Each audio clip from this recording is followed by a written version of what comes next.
اعوذ باللہ من الشیطان الرجیم بسم اللہ الرحمن الرحیم الحمد للہ رب العالمین والصلاة والسلام علی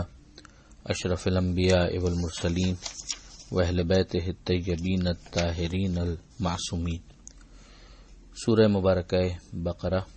آیت نمبر 173 سے آیت نمبر 177، 173 سے 177 تک۔ بسم اللہ الرحمن الرحیم۔ انما حرم علیکم المیتۃ والدم ولحم الخنزیر وما اہل به لغیر اللہ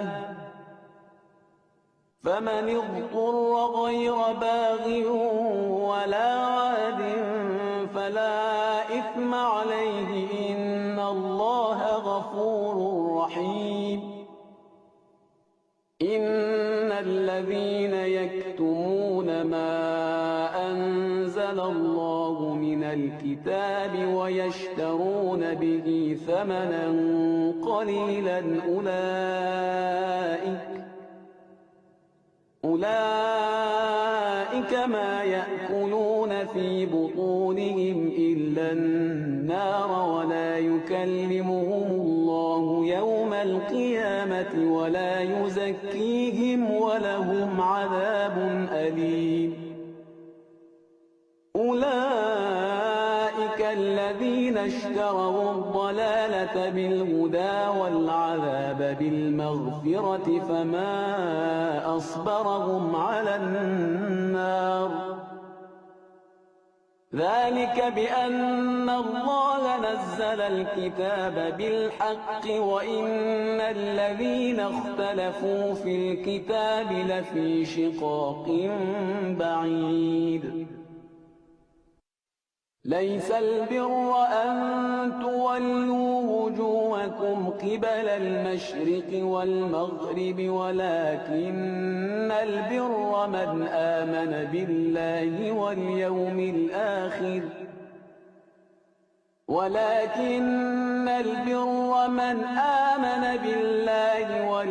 الآخر والملائكة والكتاب والنبيين وآتى المال على حبه ذوي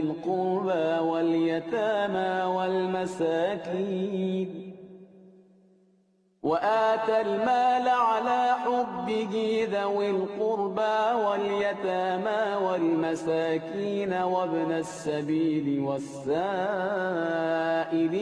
وفي الرقاب وأقام الصلاة وآتى الزكاة والموفون بعهدهم إذا عاهدوا والصابرين في البأساء والضراء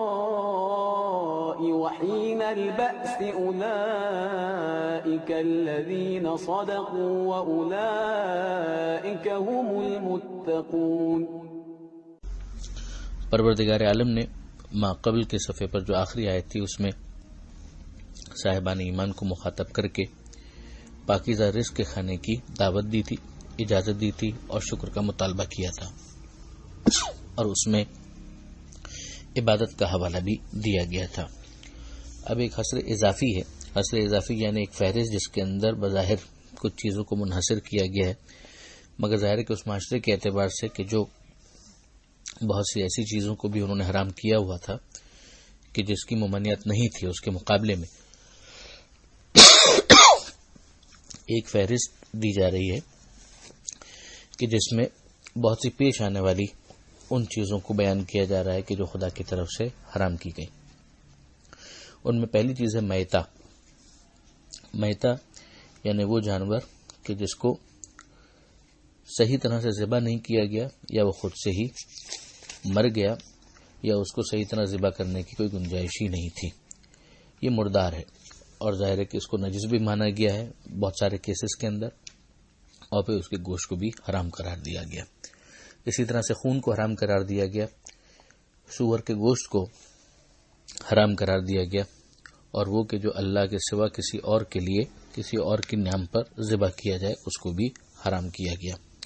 یہ ایک فہرست ہے کہ جس کے اندر 4 چیزوں کو بیان کیا گیا۔ پھر اس کے بعد استرار کا ذکر ہے، یعنی اگر کوئی ایسی عسر و حرج والی اور مشکل کیفیت آ جائے کہ جہاں پر انسان کی زندگی بچانے کا دار و مدار ایسی ہی کسی غذا کے استعمال میں منحصر ہو جائے تو پھر اس کی اجازت دی گئی، اور اس میں 2 شرطوں کو رکھا گیا کہ اگر وہ خود اس کا خواہش مند نہ ہو، یعنی وہ خود بھی اس کو ایک بہت ہی مجبوری والا معاملہ سمجھ رہا ہو، اس کے دل میں رغبت نہ ہو، اور وہ حد سے آگے نہ بڑھے، یعنی جتنا کھانا اس کی زندگی بچانے کے لیے ضروری ہو بس اتنا ہی وہ استفادہ کرے۔ تو یہ اسلام کا ایک بیلنس ہے کہ اس کی صورت میں کہا گیا کہ پھر اس کے اوپر کوئی گناہ نہیں ہے، اور یقیناً اللہ غفور ہے اور اللہ رحیم ہے۔ اس میں اگر فہرست میں دیکھیں آپ تو بعض چیزیں ممکن ہے کہ طبی نقطہ نظر سے بھی بہت زیادہ انسان کے لیے مضر ہوں، جیسے مردار ہے، خون ہے، سور کا گوشت ہے۔ بہت سے ڈاکٹر اور بہت سے سائنسدان اس حوالے سے اپنی تحقیقات رکھتے ہیں، اسلام نے تو بہرحال ان کو حرام کیا، مگر جو ہم آخری چوتھی چیز دیکھتے ہیں اس میں تو ذہن کو خالصتاً توحید کی طرف متوجہ کرنے کے لیے، ورنہ ظاہر ہے کہ اگر اللہ کا نام نہ لیا جائے اور ذبح کر دیا جائے تو حلال گوشت جانور بھی حلال نہیں رہے گا، حرام ہو جائے گا۔ تو اس میں طبی نقطہ نظر سے یا میڈیکل پوائنٹ آف ویو سے کیا نقصان ہو سکتا ہے، مگر یہ ذہن انسانی کی تربیت ہے اور اسے خدا کے ذکر کی طرف متوجہ کیا گیا اور شرک سے بیزاری کی طرف اس کو آمادہ کیا گیا ہے۔ یہ بھی واضح ہے کہ یہ جو چوتھی کیٹیگری ہے کہ جسے اللہ کے نام کے سوا کسی اور کے لیے ذبح کیا گیا، یہ ویسے بھی میتا کے اندر یا مردار کے اندر شامل ہے، مگر اس کی اہمیت کی وجہ سے اس کو الگ سے بھی بیان کیا گیا۔ یہیں پر ایک اور بات کی طرف بھی توجہ رہے کہ اگر اللہ ہی کے نام پر ذبح کیا گیا مگر اس ذبح کا یا اس گوشت کے کھلانے کا ثواب اگر کسی بزرگ کو ہدیہ کر دیا جائے تو اس کے اندر کسی قسم کا کوئی حرج نہیں ہوگا اور کوئی پرابلم نہیں ہوگی، یعنی نام پر اللہ ہی کے ذبح کیا جائے مگر ظاہر ہے کہ انسان اس گوشت کو استعمال کر رہا ہے، اگر غریبوں میں کھلا رہا ہے تو جو ثواب ہو رہا ہے اس کو اگر وہ نظر کر دے کسی بزرگ کی بارگاہ میں کہ پروردگار اس کا جو ثواب ہے وہ میں ہدیہ کرتا ہوں فلاں کو، اس میں کوئی حرج نہیں ہوگا۔ اپنے بزرگوں کی ایصال ثواب کے لیے اگر وہ اس طرح سے کھلائے اس میں بھی کوئی پرابلم نہیں ہوگا۔ پھر اس کے بعد پروردگار عالم نے اگلی آیت کے اندر ارشاد فرمایا کہ یقیناً وہ لوگ جو اللہ نے نازل کیا اس کو وہ چھپاتے ہیں کتاب میں سے اور وہ قیمت وصول کرتے ہیں اس کے ذریعے سے، تو جو بھی وہ قیمت وصول کریں گے وہ تھوڑی ہی ہوگی۔ یہ وہ لوگ ہیں کہ جو اپنے پیٹ میں آگ بھر رہے ہیں، آگ کھا رہے ہیں۔ ان سے قیامت میں اللہ گفتگو نہیں کرے گا، یعنی انہیں اس قابل بھی نہیں سمجھے گا کہ ان سے بات کی جائے، اور نہ ہی انہیں سراہے گا، نہ انہیں پاک کرے گا، اور ان کے لیے دردناک عذاب ہے۔ اس میں ایک مرتبہ پھر ان اہل علم کا ذکر آ رہا ہے کہ جن کی طرف عوام رجوع کرتے ہیں، جب وہ خود کتاب تک ایکسیس نہیں رکھتے تو وہ ایسے ہی افراد کی طرف رجوع کرنے پر مجبور ہوتے ہیں، اور پھر وہ افراد اگر اپنے علم کا مس یوز کریں اور جو حقائق خدا نے کتاب میں نازل کیے ہیں ان کو نہ بتائیں اور چھپائیں اور کتمان کا مظاہرہ کریں تو پھر پروردگار عالم نے ان کے اس سودے کو ایک باطل سودا، ایک گھاٹے کا سودا قرار دیا، اور ان کے لیے یہ 4 عذاب اور 4 اس کی سزائیں بیان کی۔ پھر مزید تبصرہ کرتے ہوئے کہا کہ یہ لوگ وہ ہیں کہ جنہوں نے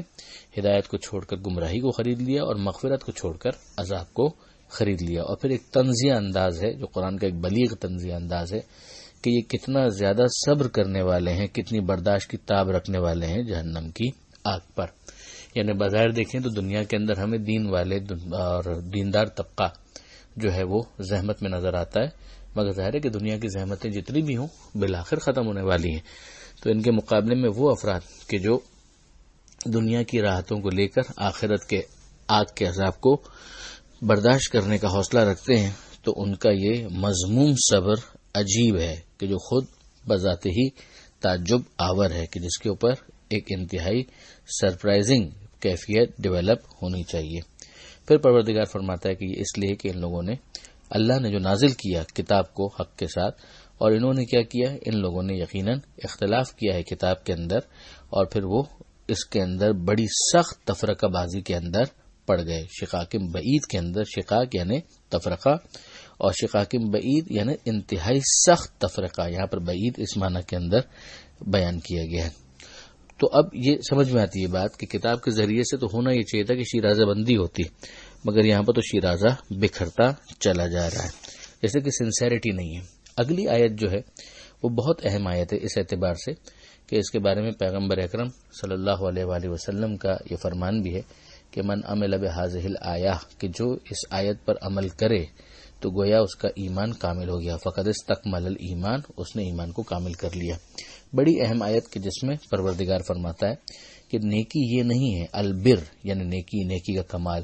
کہ تم اپنا رخ مشرق یا مغرب کی طرف کر لو۔ یہ وہی مس انڈرسٹینڈنگ کہ اگر ایک انسان قبلے کی طرف رخ کر لے تو بس باقی کچھ کرنے کی ضرورت اسے نہیں ہے، جبکہ قبلہ شعار ہے، اس کی بڑی اہمیت ہے،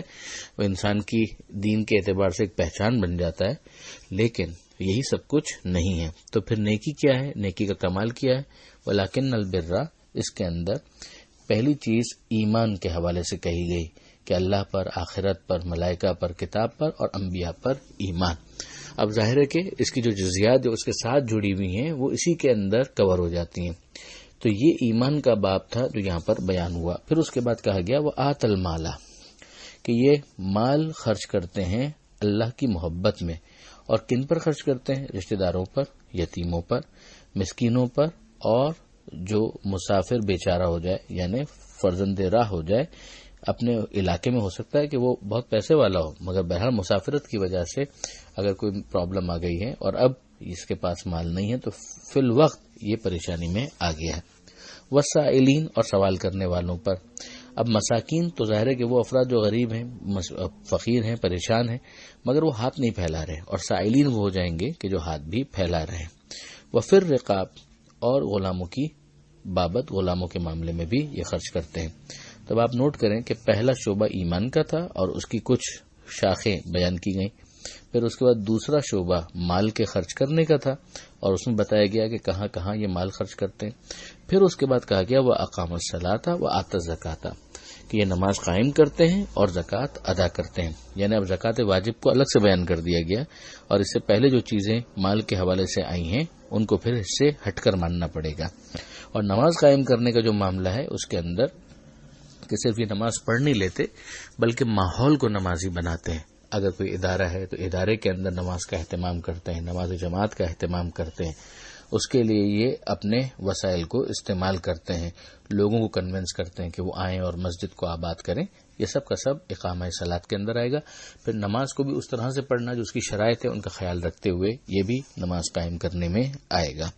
تو نماز قائم کرتے ہیں، زکوٰۃ ادا کرتے ہیں، اور پھر اپنے وعدوں کو جب وہ وعدے کرتے ہیں تو ان وعدوں کو پورا کرتے ہیں۔ حقوق الناس کے حوالے سے بھی کئی شعبے اس کے اندر ہمیں نظر آتے ہیں۔